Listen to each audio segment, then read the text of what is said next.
Hey, this is Dr. Matthew Loop here with my dear friend, Dr. Chad Woolner, and we're going to talk some marketing, AI, practice growth, and everything in between. And I'm really excited because, you guys, Chad and your team, you guys have stepped up to the plate several times and have sponsored our social media revenue summit event, just like it's happening on August 16th. I've got so many clients that have worked with simplified functional medicine, and now you guys launched applied functional neurology. And nothing but great things to say and some pretty amazing results. So definitely appreciate you. Looking forward to delivering value to our peeps today. So welcome to the call. Absolutely, man. Thank you so much. I don't want to blow smoke. It's going to sound like I'm blowing smoke, but I 100% do mean this. The older I get, the more experience I have in business. The one thing I can say, especially with all the changes that are upon us with AI and everything else, is the smartest money that can be spent. I truly, truly believe in business is getting into the right rooms with the right people, period. And you have always been that to me. You are like the epitome of like exactly that. And so I foresee us being involved one way or another with you and what you do, if for no other reason, selfishly, to keep connected on the pulse of where things need to be. And so I know that sounds like blowing smoke, but I like 100% mean that, like true. Thanks, brother. Appreciate So that. Yeah. yeah, It's such a simple concept too. Like, it's not rocket science. Like you get in rooms with people that are thinking really, really at a high level and or yes, doing what you would like to do in practice. yes, And naturally, through conversations, you pick up things. And of course, if you're in a mastermind or whatnot, that's one of the things that I wish I would have learned early on. right, And for all the dumb shit that I spent money on as a practitioner, I thought, hey, let me get this 20,000, this $30,000 piece of equipment that is going to market itself. Very right, rarely does that happen. Versus if I could right. actually invest a fraction of that to be with X person that has this gadget or whatever it is that has my ideal Yeah, practice, I just have shortcutted my learning curve by 1 to 5 years. So not to yes, digress and get on that, but no, I think yeah, thank you for bringing that up, and it's such a strong point. And I try to exemplify that. I mean, I really believe in getting in great rooms, not especially nowadays with the uncertain economy. that's it. It doesn't matter which way you lean politically. There's a lot of instability out there, and having one or two streams of income is extremely dangerous. I've learned many lessons over the years, and so I think we're tracking on the same wavelength there. I wanted Yeah. to actually kind of get into how I first came across your content. It was funny because I knew about you, I think it was way back, even in the MySpace days when I was doing social media. I believe I was at a seminar, trying to remember the name of the seminar, and Russell Brunson was doing a presentation. He's like, Mm, he's talking about internet marketing and average order value and upsells. It's like, hey, got a buddy of mine that's a chiropractor, Dr. Chad Woolner, and we are talking about this and that, and he started doing a case study, and that's the first time I heard your name, and mm. then like all around the internet marketing circles, I think he might have been using that case study, and then from there, you popped up in his book. I don't remember when he initially launched Traffic Secrets, or was it might have been a Dot previous com. book. Yeah. Dot com. Yeah. And so we ended up connecting.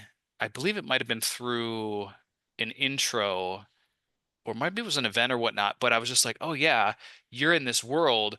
We have similarities there. You're a Cairo, and I kind of knew that you were already like affiliated with certain internet marketers, and so like I got to talk to this guy because he's definitely thinking at a higher level. And then we got to know each other. We had so many things in common. And then turns out you'd built a very successful practice and then ultimately launched products and programs to doctors as well. So that's kind of where we, at least from Yeah. my recollection, where we connected.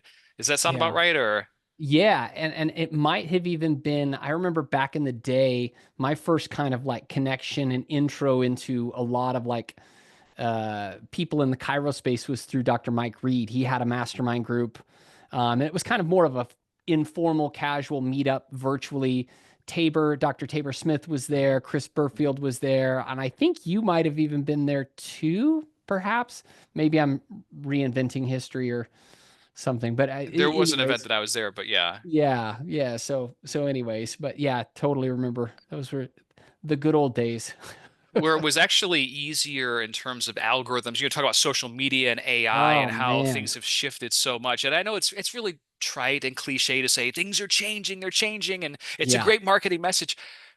But it's true. And yes, we'll talk about some of the changes and maybe trends, but I was just speaking with a client earlier today about social media and the fact that there's still a lot of opportunity on social media, yes, but to call it social like it used to be is really not accurate. It's Yeah. like the way that the algorithms are situated now, you're lucky if 5, 10% of all your friends or fans see any given post because now it's a lot Yes. about interest targeting. So you've got to be very specific and strategic. If you have a chiropractic practice, very few people are interested in chiropractic, even though they follow Yes. your page. Now, Yeah. you can absolutely share messages and content and stories, but you got to really think out of the box just from the social media side of things Yeah. in today's time.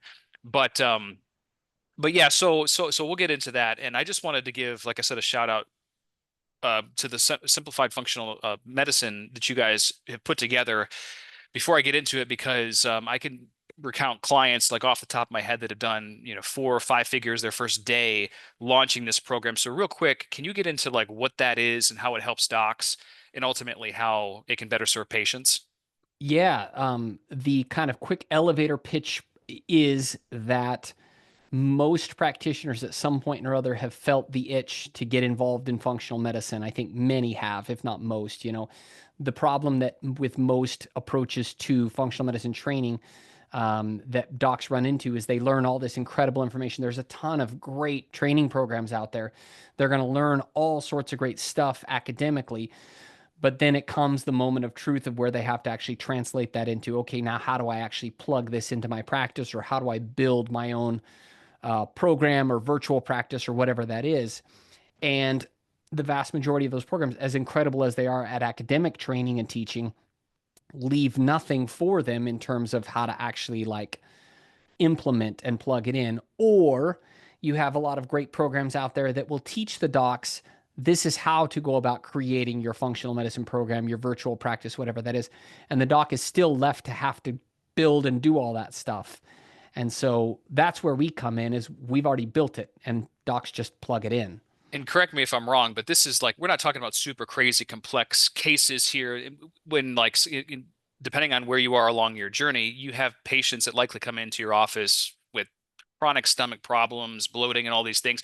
They're going to go to their primary care doctor, get some meds or whatever they're going to do. That's exactly right. And the plug and play system that you guys basically have, or however the process and protocol is like, okay, well, if you want, you can either delegate this to a team member so you can now at least help these patients that are going to go somewhere along the allopathic medical route. Yes. Is that kind of Very much so. What we've come to find over the years, believe it or not, is that our protocols get great results even for pretty complex stuff, believe it or not. But I would argue that 80, 90% of what our practitioners are seeing or will see is I don't want to say your garden variety, right? That sounds like almost yeah, demeaning, yeah. but like digestive issues, hormone imbalances, weight loss resistance, metabolic issues, depression, anxiety, fatigue, brain Mhm. fog. Those are kind of your the most common issues that people are dealing with. And so those are the types of issues that, most practitioners, having worked with literally thousands of practitioners across the country, what we're hearing is that's what represents at least on the low end 50, Mhm. 60% of your patient base, if not closer to 70%. In addition to them coming in for their neck issue or their back issue, they're also dealing with their thyroid issues, their hormone issues. And for those practitioners who will simply offer something as a potential solution, even, they're Mhm. going to get a surprising percentage of patients who will take them up on that and at least lend them an ear. And I'll listen, I'll hear what you have to say. And for those, a relatively high percentage of those people are going to say, yeah, this makes sense. Sign me up. Let's do this. Yeah, and So the conversion has really been pretty high from what I've talked with clients. So I just wanted to give you guys a shout out because I know you're helping a yeah, lot of thanks, people, man. and then you've sponsored our events a few times, and it's great because you know, like you already know, to host an event, let's say at the Ritz or the Porsche Experience Center or the Fontainebleau in Miami, these are premium venues, and when you have Yeah, people that align with your attitudes, values, and beliefs, and that are helping, whether they're doctors or the public at large, it just makes it a lot easier to bring in great talent, to host cool events, deliver great content. I mean, it really just uh, it fills all those buckets. So again, thank you. yeah, Appreciate that. yeah. So let's get into the social media and the AI element. I know that over the years, you've hosted your own seminars and events. You've been training doctors. Um, this is just such a can of worms because I think that your goal as a chiropractor is not to be the next social media expert or the next AI expert. And Right. this is where, and correct me if I'm wrong, but this it's very tempting to know when you're using a service like Chat GPT or whatever you're using, you're going to take all these courses, do all this stuff, and you've got all this information, but is it really making you more efficient? Is it really Mm. generating more profits in the clinic? So give me an idea what you've seen specifically, maybe where docs, mistakes that they've made with AI, or where you think is a simplified way to start, and then we can kind of build on that. Yeah, boy, I'm super excited to talk about this, and I'm going to do my best to try and see how we can laser focus this so it can be of most value to your audience, because we could talk for hours about this, as I'm sure you know. Um, I would say this to start with, it's no surprise, and I don't think we're going to get any disagreement that things are massively changing, like you said. To that end, consumer behaviors are changing as a result of the technology shift, right? So, for instance, the noun that is also a verb is Google, right? What people used to do to find any information was they would Google it, right? Mhm. Now it's half and half, if not more so. People are not just Googling, they're chat GPTing things as well. So, what does that mean in terms of short term and long term? Um, and basically what that means, what we need to clue in on as practitioners is where are the eyeballs going, because you can try and, in terms of marketing, you can try and create attention, and that works. Um, or an easier way is just to go where the attention already is and kind of go where 100%. the waves already are, right? And so, and like it or not, this is again what's shifting to that end. And I'll talk specifically tactically for your audience in just a minute, but I need them to understand kind of like the Hmm. shift that's happening and what that means, right? So, search is now like last I've heard, upwards of 60% of users are now using. I don't know if it's exclusively, but at least they're using in tandem with Google Chat GPT to query search based on a variety of things. I know my habits and behaviors are such that I've kind of like, I don't know if it's arbitrarily or not. Sometimes I'll go to ChatGPT to query questions. Hmm. Sometimes I'll still Google stuff, but it's a mix, right? It's a mixed bag in terms of how I'm using that. So that being said, and even Google, right? Even when you're searching, Google's completely changing the way their search game works too. Hmm. The latest, I'm sure you've heard of. They call it the query fan out method, or the query fan out technique that Google's basically doing. That's basically what that is. That's fancy speak for they're now using Gemini, their AI machine, to more or less, when you search a topic, that's going to start going out and doing the quote unquote searching for you. Hmm. Whereas before, old fashioned search used to be you query a search and then it's going to give you a list of answers. Whereas what's going to happen now, it's going to shift. And I don't think it's entirely shifted this way, but there's what all experts are saying is it's going to shift to where now you're not going to get these search results. And the reason why is because AI is going to do the thinking of the searching and the sifting for you. The query fan out is what they're calling it, to where now, if you're in third place, it doesn't matter because you're now irrelevant, right? And I so, saw a stat. I saw a stat, and just to say, ChatGPT last time I checked was the fifth most visited website in the world. To give you an idea, those that are watching this, it might be yeah, fourth now. But what he's also talking about are clickless searches, which yes, is like if you think about it, like the process we would go and we'd search and go through here, click a website, boom. And I've seen more national, but I see that coming local as well. But I yeah, mean, some people report drops of what, 30% and above yeah, in website traffic alone. So I'm yes. glad you pointed that out.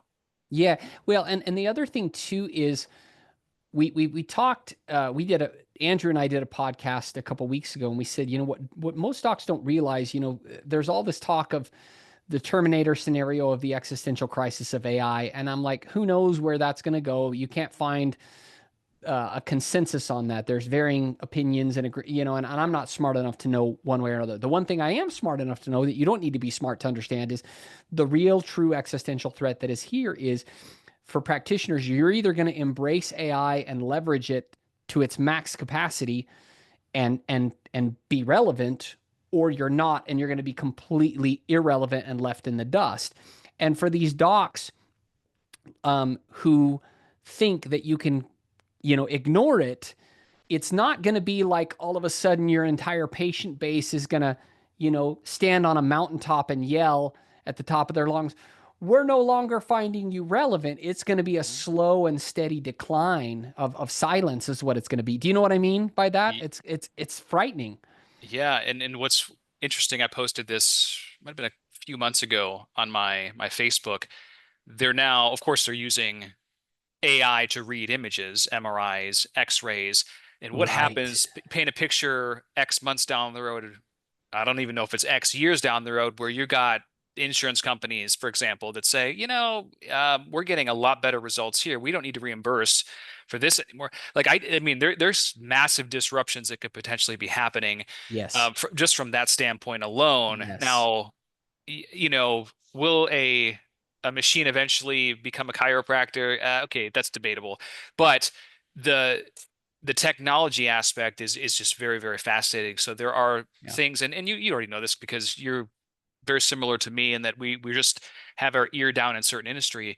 It- First mover advantage, early adopter status is a very, very real thing. And like Huge. even imagine if what if I would have known about Google search in 1998 or whatever it was, and a couple things about I don't even know if there was a formal SEO process, but you Right. put your site up and you get this traffic now, and Yeah. you're a millionaire in a year. Like it's just wild.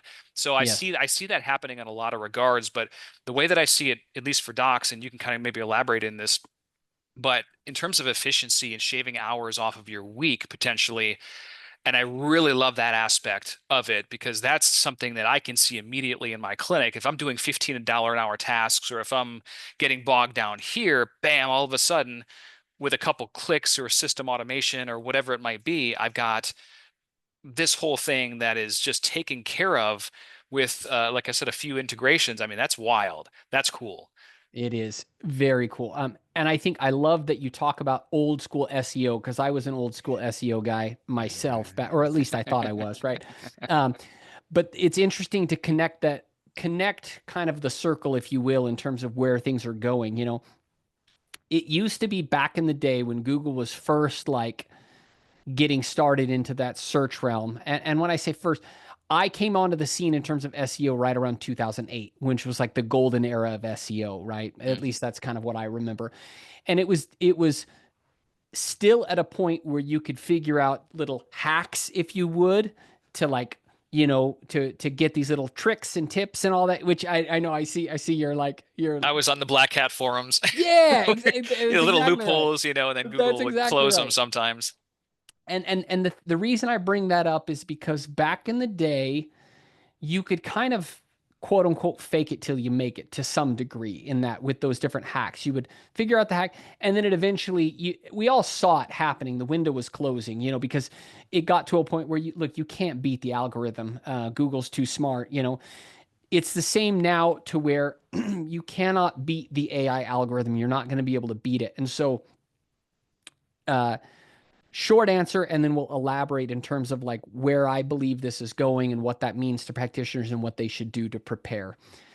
The name of the game that I genuinely see moving forward is he who can be of most value and be most useful wins. And what I mean by that is the way in which the AI algorithms are going to determine who is most relevant is who is most useful, meaning like uh and there's no escaping it. I wish there was a way to escape this. I really do, because practitioners may dread it, may be like nails on a chalkboard.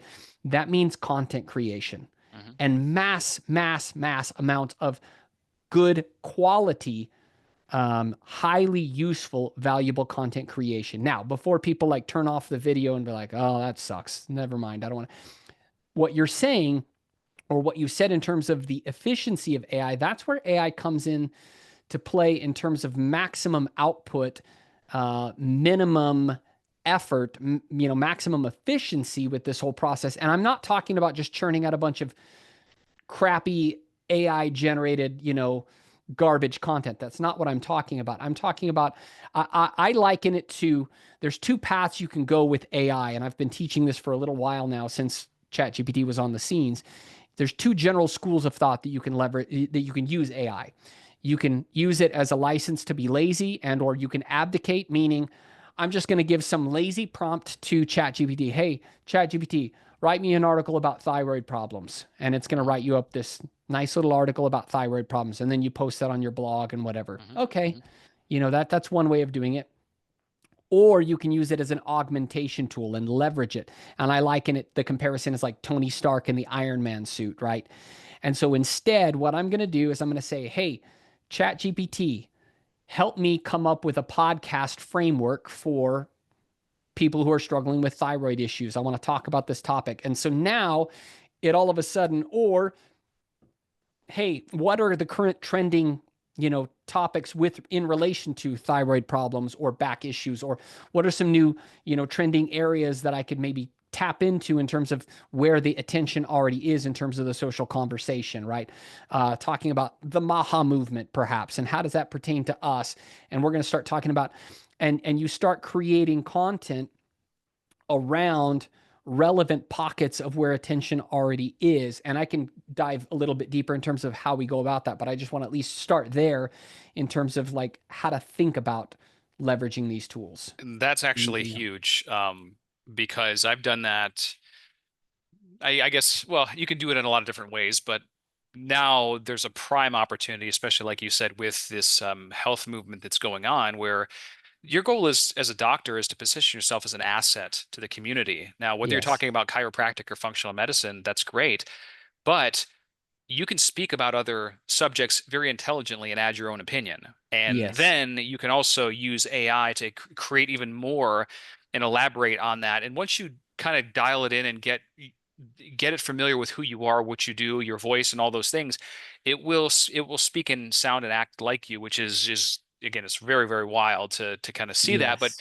you're able to then fuse the human element with the AI with specific trending topics. And I've had recent so like might have been 3 weeks ago, I had a post hit I want to say it hit like 12 million views Whoa. from my Facebook because it got shared a lot. It was just the right time with the trend, the human, the AI, like everything together, and bam, the algorithms favored it, and it just took off like wildfire. And Yeah. that's actually happening with quite a few. So I'm glad you brought that up, that point. Yeah. Yeah. And that's again, I know that might sound or feel or seem a bit abstract, be more useful, be more valuable to your community. But again, the way what that looks like tactically is, I would say that the tactical approach is, I would think in terms of two general ways of viewing your content creation. Way number one is long form content. That means some sort of a podcast or a show. If you don't have a podcast or a show, you need to do that. There's dozens of reasons why, but we'll just talk about the first one, the obvious one we're going to talk about here, and that is when you have more content to use, that's more useful for a variety of ways. Long form content is fantastic because you can, with AI, you can get AI summaries. You can get blog articles spun off from that are no longer generic, but are actually written in your own Hmm. voice because, Hmm. again, it's coming from your own voice. You can leverage that podcast in so many different ways. And then with AI now, you can chop that up so easily into dozens of pieces of short form content, whether that's audiograms or videograms, and there's numerous softwares out there now that will allow you to do that in meaningful ways. And so I would say short form, or long form, excuse me. And then you can get into a variety of different types of short form content as well. And that's, you can do organic, or what I'm doing is a lot of, it allows you to more effectively and efficiently test both organic and paid short form content as well. And so I'll give you like step by step what I'm doing right now, Hmm. is I'll pick a topic or I'll do my research and I'll find like, okay, these are kind of the areas that I want to test in terms of paid ads.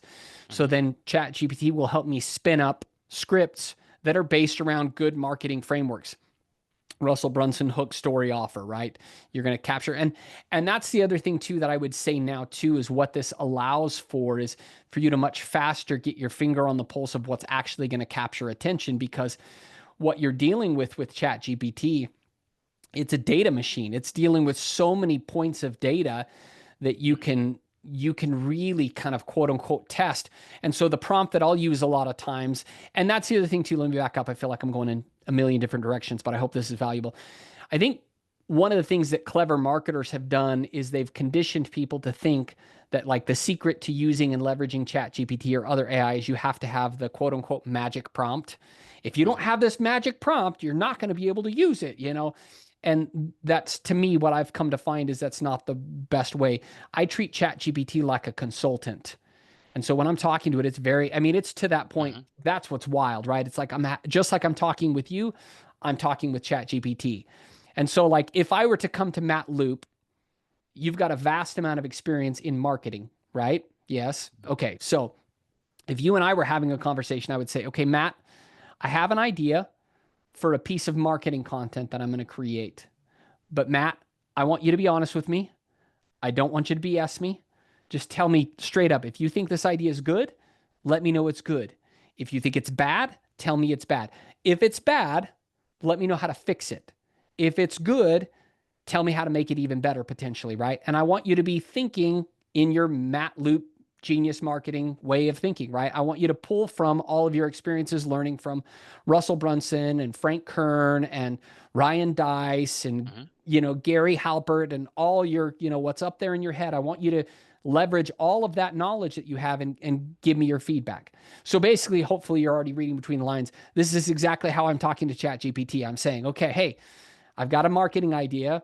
Don't tell me what you think I want to hear. I don't want you to, like smooth talk me. Be direct, be honest. Tell me if this is a good idea, tell me so. If it's a bad idea, tell me so based on your experience.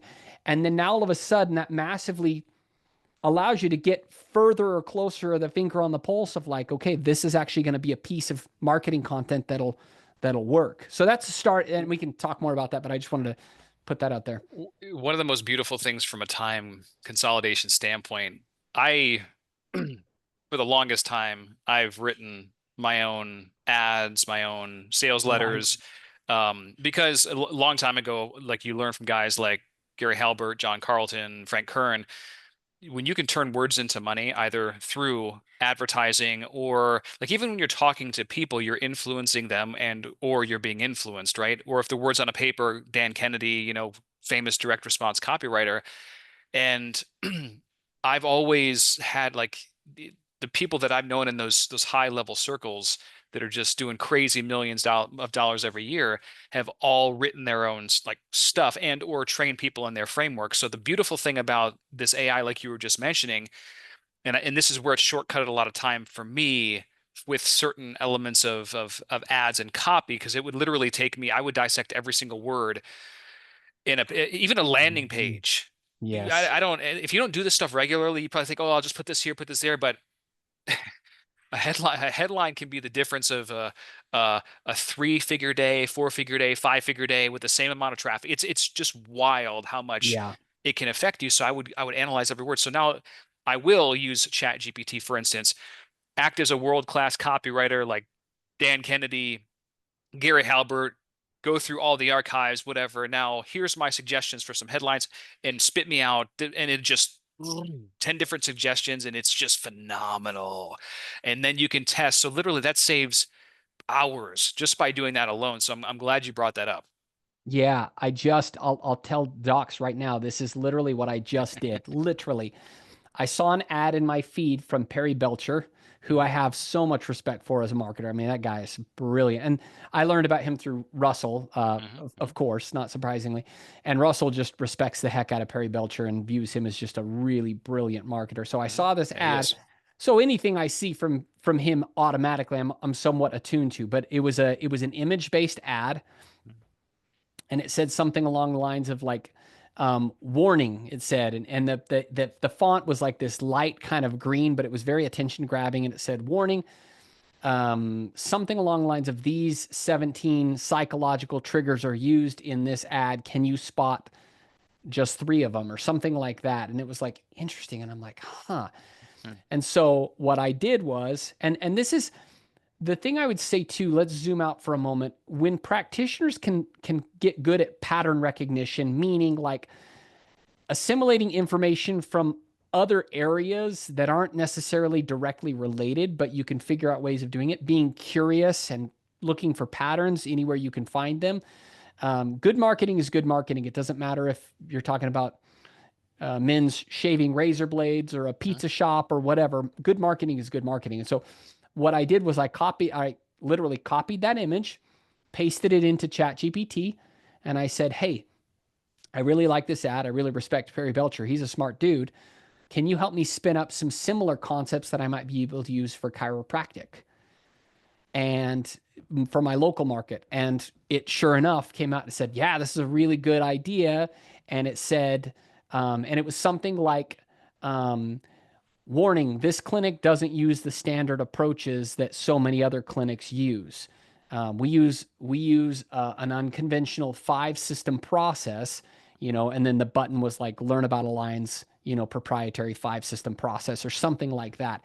And so we're now testing. I'd love to give you the data. Oh, they're crushing it, right? We're testing it, right? And so I'm Mhm. I'm throwing it out. But the point is um, whether they hit or don't hit isn't necessarily the point. I want to focus more on like you can test stuff so much faster. What would have taken me like to look at that and think and contemplate like how can I spend that? How can I spend it? And I might have been able to, within an hour or two come up with something, but literally in seconds, ChatGPT is like, oh yeah, I got it. Here you go. There you go. And this is also where, you know, it's very easy because I know that many docs they don't want to do a lot of the marketing and advertising themselves, and you Yes. should have a team, whether it's in-house or be delegated. But so many chiropractors have gotten burned over the years because they haven't gotten their hands dirty at all, and Yes. to been able to track and measure this stuff. And but now with a tool like ChatGPT, you can, and I teach docs how to bring their ads in house all the time and train teams, but you can shortcut a lot of that process if you're talking about, one of the Yeah. associates or CAs, like, hey, if I'm going to test different headlines in my ads, here's how I'm going to do this. And in my personal opinion, and this is, I don't know how long we are away from this, but eventually Google and Facebook and all these channels, they're going to phase out the middleman. They don't need the the advertising agency. Like they know it works. They know what Yes. doesn't. And Yes. so, and they're already giving you AI copy in there. It's not great all the time, but it will be fascinating how things evolve. But you also have to understand and, use it synergistically together. We were talking about the power of the prompt. I always like to say it's not what you do on social media that determines your profitability, impact, and your success. It's how you do it. Well, prompt engineering is the same thing, right? The quality of Yes. your the answers depends on the quality of the questions and the prompts that you Yes. ask it. And Yes. so, at least my one of my takeaways from this conversation is to get very clear and specific with what you input into AI, and like you talked about, have this casual conversation, just like you're speaking Yeah. to a consultant. Now, there are certain things that I found where, unfortunately, like it's kind of hard to replicate a multimillionaire with decades of experience. It's not going to put all their content online. So there's still huge value in being around smart people that are where you want to be. 100%. 100%. But with this tool, you can make more money. You can generate, uh, I guess, have more time freedom, and that's the whole thing. Where Yeah. based on the systems that you've set up. So anyway, I just like I think that's a very important point and takeaway. So, Yeah. Yeah, and I would just say in this process, develop workflows that you can be efficient with such that you can become prolific. And what I mean by prolific is you can create relatively quickly a massive body of work. mhm, And when I let me give a couple efficiency hacks for practitioners so that they can take these and start implementing them. One of the things that practitioners probably feel creates friction, overwhelm with marketing is this feeling of having to do everything all at once every day on every channel. mhm, And one of the productivity hacks that I learned years ago was from John Lee Dumas. And if you don't know who he is, he's like the king of podcasting long before Joe Rogan was the king of podcasting. And he's had a daily podcast for, golly, the past 15 years or so. I mean, thousands and thousands of episodes. So clearly, whether you know who he is or you have to respect that level of prolificness, if that's the right word. And he taught this concept of batching, where basically you just take 1 or 2 days out of the month and you just freaking bust out content on those days rather than every day feeling like you got to do this and this and this and this. It's like just clear out your schedule for those 2 days. I typically tell practitioners to try and now I do this more on a weekly basis. You can do it on a weekly basis, 1 day, 1 or 2 days a week. These are my content creation days. And then when I get into that zone of creation, especially now with ChatGPT, my workflow more or less is I get my scripts, I read those scripts via recording. AI now, and this is why it's so much faster, is I don't have to do before it was like this extemporaneous. I had to get good at like and for me, it was always like I always had to do it in one take. If I didn't get because I just didn't want to have Been to there. hassle with the edit, you know, Been hassle there. with the editing. But now you literally can because you just read that script and then you can go into AI. And now just about every software out there has eye correction. And so now you'll read the script and then you go into like either Riverside or Descript or Hmm. Veed or Submagic, any of these softwares, they'll auto correct your eyes.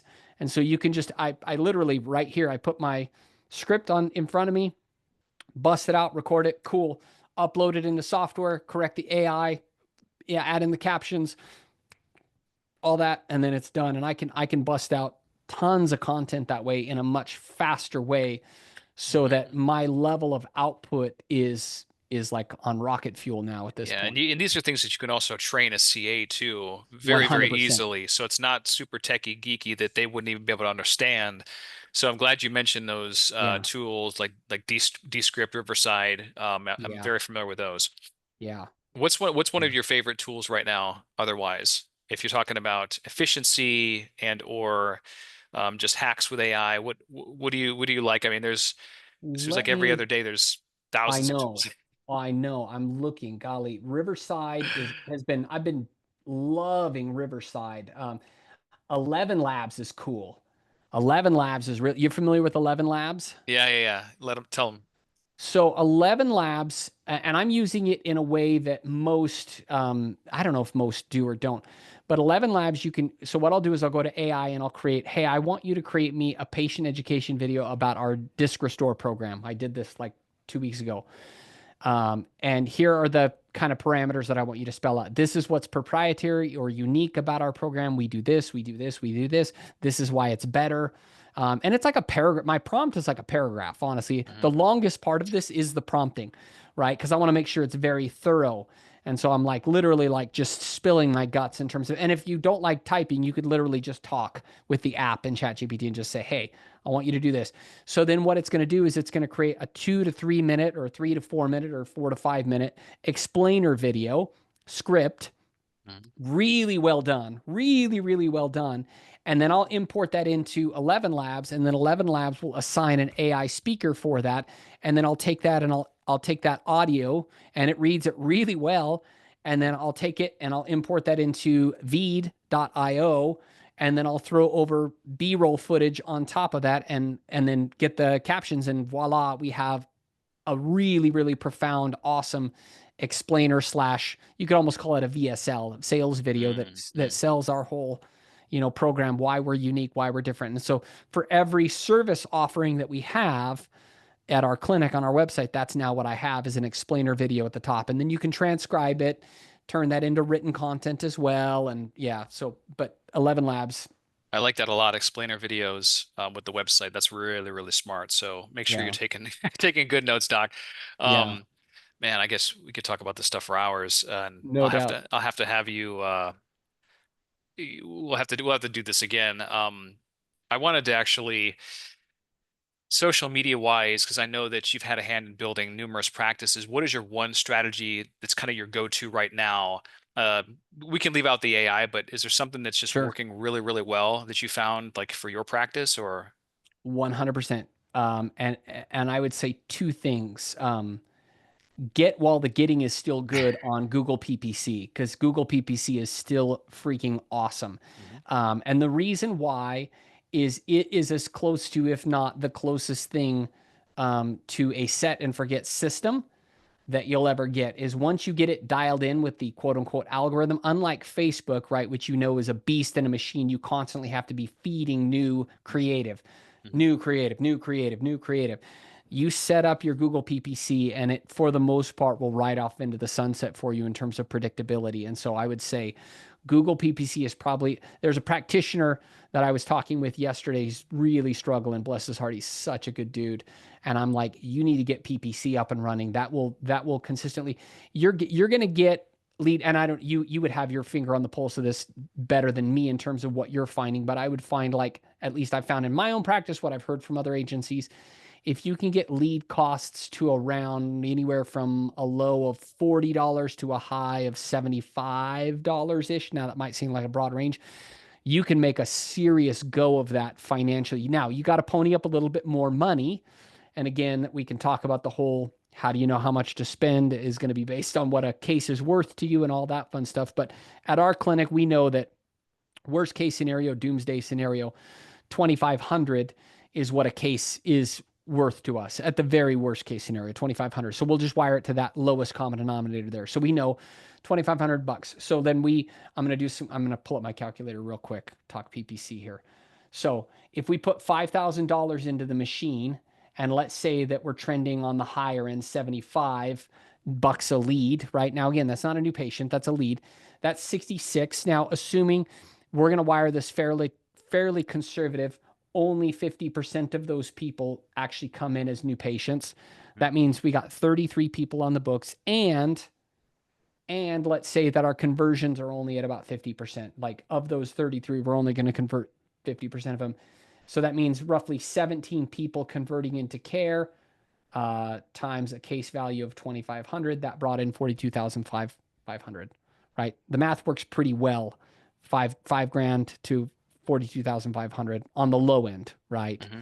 And Yeah. that's not talking about retargeting strategy, remarketing strategy, because now all those Sure, leads sure, are on sure. your list and blah blah blah blah, all that stuff, right? But PPC, that would be my biggest answer And right this is now. where, yeah, it's been around for a very long time, but Yeah. shiny objects come, and so you typically get, oh, like, oh, well, let's do all these other things right here, and you forget about actual search traffic that's high quality. So Yes. I'm actually glad you mentioned that, because I've seen that, especially the last couple of years, to where there's just this more open market. Times will change and shift with that as well, but Yeah.